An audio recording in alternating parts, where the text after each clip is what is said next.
بسم اللہ الرحمن الرحیم۔ رات میں نے نیٹ پہ دیکھا جاوید چودھری صاحب ایک اینکر پرسن ہیں، ان کا پروگرام چل رہا تھا۔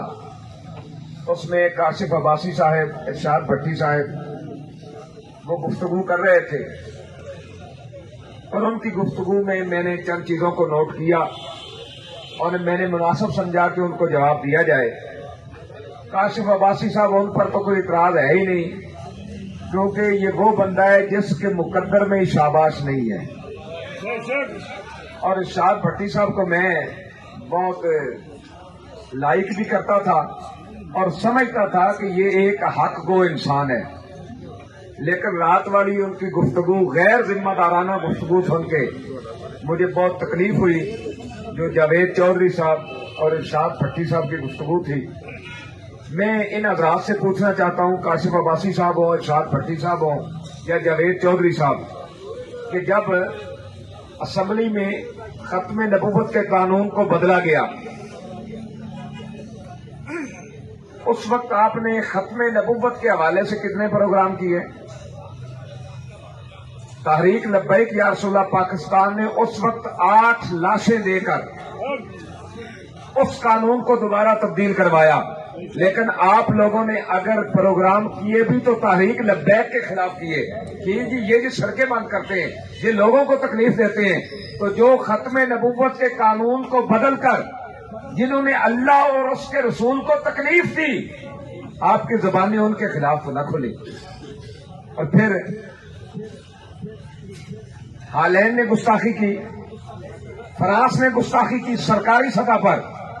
تم نے کتنے پروگرام کیے ان کے خلاف؟ اگر کوئی پروگرام کیا ہو فرانس کے خلاف، ہالینڈ کے خلاف، یا جنہوں نے ختم نبوت میں تبدیلی کی ہے ان کے خلاف اگر کوئی آپ نے پروگرام کیا ہے تو اس کا کلپ ذرا مجھے بھی بھیج دیں۔ میں ایک ذمہ دار بندہ ہوں تحریک لبیک یا رسول اللہ پاکستان کی مجلس شورا کا، اور میرا نمبر ہے 0333697465 I want to listen your answer about ختم نبوت and ناموس رسالت صلی اللہ علیہ وسلم۔ اور جناب جاوید چودھری صاحب، آپ کے جھوٹ بولنے پہ ہمیں کوئی اعتراض نہیں ہے، جتنا مرضی بولیں۔ اعتراض اس بات پر ہے کہ جب آپ درود پاک پڑھ کے جھوٹ بولنا شروع کرتے ہیں نا تو ہمیں بڑی تکلیف ہوتی ہے۔ اور جناب کہہ رہے تھے کل کہ جناب یہ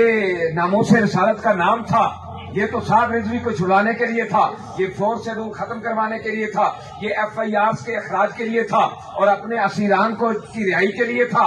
بھئی تمہیں کس نے کہا ہے کہ تم کرسی عدالت پر بیٹھ کر یہ فیصلے کرو کہ جناب یہ تو ناموس رسالت کا معاملہ ہی نہیں ہے؟ کیا آپ اس بات پہ ہمارے ساتھ آتے ہیں کہ کل جب معاہدہ سامنے آئے اگر اس کی پہلی شک کی ناموس رسالت ہو تو کیا تم اپنا منہ کالا کروانے کے لیے تیار ہو؟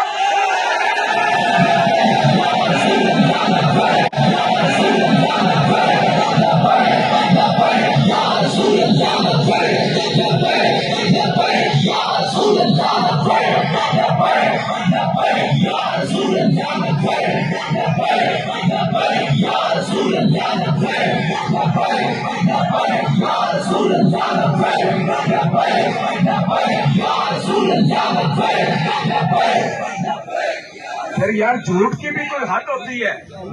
جھوٹ کی بھی کوئی حد ہوتی ہے۔ خود ہی کہہ رہے ہیں کہ اس معاہدے کو خفیہ کیوں رکھا گیا؟ جب معاہدہ آپ کے سامنے ہی نہیں ہے تو آپ اس پر بحث کیسے کر سکتے ہیں؟ یہ کیسے کر سکتے ہیں کہ جناب ناموس رسالت کا مسئلہ ہی نہیں ہے؟ جب معاہدہ سامنے آئے اس میں ناموس رسالت کا مسئلہ نہ ہو تو پھر آپ بولنے بھی، آپ کے جذبات بھی اچھے لگتے ہیں۔ اصل معاملہ یہ نہیں ہے کہ اس معاہدے میں کیا ہے، جو اصل درد ہے وہ بتاؤ۔ اصل درد یہ ہے، تم یہ چاہتے تھے کہ یہ دین والے لوگ نہ آگے آئے اور ان کو کچل دیا جائے، مٹا دیا جائے، لیکن یاد رکھنا مٹ گئے مٹتے ہیں، مٹ جائیں گے آدھا تیرے، نہ مٹا ہے نہ مٹے گا کبھی چرچا تیرا۔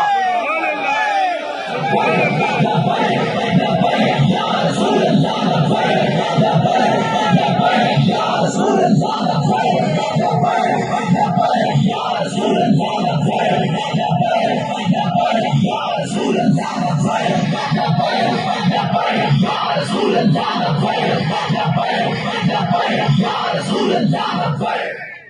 اصل درد ہے نا تمہیں وہ اصل درد بتاؤ بابا جی سچ کہتے سن نا پیڑا اور تھکیاں ہو پترو ہونے کم نہیں چلنا ہاں یہ یاد رکھنا ہونے نہیں چلے گا جب مسجد رحمت للعالمین میں انہوں نے وہاں پر حملہ کیا ہم نے 27 لاشیں اٹھائیں جن ظالموں اور بدماشوں نے گولی چلائی کیا تم نے ان کے خلاف کوئی پروگرام کیا اگر پروگرام کیا تو لاؤ نہ دکھاؤ ہمیں بھی بوکلے کہ ہم نے جنہوں نے یہ ظلم کیا ان کے خلاف یہ جناب بات کی ہے تم نے کوئی بات نہ کی ابھی ہم نے یہاں پہنچتے پہنچتے 16 لاشیں اٹھائی 16 لوگ حضور کی عزت و ناموس کے لیے شہید ہوئے اور میں بار بار تحریک لبیک یا رسول اللہ پاکستان کے پلیٹ فارم سے یہ اعلان کرتا رہا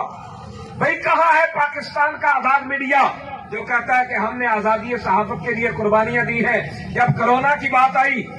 تو مسجد کی دیواروں کے سوراخوں سے 5-5 10-10 کیمرے لگا کے دیکھتے تھے کہ کہیں نمازی ساتھ تو نہیں کھڑے اور آج وہ سارا آزاد میڈیا کہا گیا ہم کہتے رہے میڈیا کو بھیجو میڈیا دیکھے شیلنگ کون کر رہے گولیاں کون چلا رہے ان نہتے لوگوں پر جن کے پاؤں میں جوتے بھی نہیں ہیں ان پر گولیاں کون برسا رہا ہے لیکن افسوس تم میں سے کوئی نہ آیا کیوں کہ حکومت نے منع کر دیا تھا کہ کدھر انجتے نہیں جناب تگڑے نو ویخ کے ترس آ جانا تے ماڑے نو ویخ کے غصہ آ جانا بھی پھڑیا ہی نہیں جاتا واہ شاہ جی واہ کلمہ تو رسول اللہ کا پڑا ہے نا اور تم پر میرے آقا کی عنایت نہ صحیح ظالموں کلمہ پڑھانے کا بھی احسان گیا کلمہ تو رسول اللہ کا پڑا ہے کہہ رہا تھا جی میں بھی عشق رسول ہوں میں بھائی تمہارے عشق رسول پہ ہمیں کب اعتراض ہے لیکن اپنے عشق رسول کا کوئی ثبوت دیتے ہوئے ختم نبوت ناموس رسالت یا حضور کے خاکے بنے یا پورے پاکستان میں اب سوشل میڈیا پر اودم مچا ہوا ہے رسول اللہ کے خلاف لوگ بکواسات کر رہے ہیں ایک پروگرام تو دکھاؤ جو تم نے کیا ہو تم اس کو عشق رسول سمجھتے ہو جناب پروگرام کے شروع میں درود پاک پڑھا اور درود پاک کے بعد جتنی بھی باتیں کی تھی جھوٹ بکتے رہے کچھ تو خدا کا خوف کرو یار کچھ تو خدا کا خوف کرو جب تمہیں پتہ ہی نہیں ہے معاہدہ کا پھر اس پہ تبصرہ کر رہے ہو اور لاکھوں سلام ہو ان صحافیوں کو جن میں سمیع ابراہیم صاحب ہیں مبشر بسمال صاحب ہیں عارف امیر بھٹی صاحب ہیں اولیاء مقبول جان صاحب ہیں جنہوں نے سخت ترین وقت میں بھی پریشر میں بھی حق کی بات کرتے رہے حق کی آواز اٹھاتے رہے وہ ہمارے خلاف بھی باتیں کی ہوں گی ہمیں اس پر اعتراض نہیں ہے لیکن اس کڑے وقت میں جو بھی ان کے ساتھ ہماری بات ہوئی جو ہمارا انٹرویو لیا انہوں نے من و عن اس کو نشر کیا اور ہم ہی نہیں انشاءاللہ العزیز آنے والے وقت میں بھی عاشقان رسول ان کی عظمت کو سلام پیش کرتے رہے سبحان اللہ بے شک اور وکیل ٹی وی والے میاں داؤد صاحب انہوں نے بھی بہت محنت کی اللہ ان کو بھی عظیم عطا فرمائے جنہوں نے 4 بار معاہدہ کر کے توڑا کبھی تم نے ان کے خلاف بھی کوئی پروگرام کیا اگر کوئی پروگرام کیا تو ہمیں بھی دکھاؤ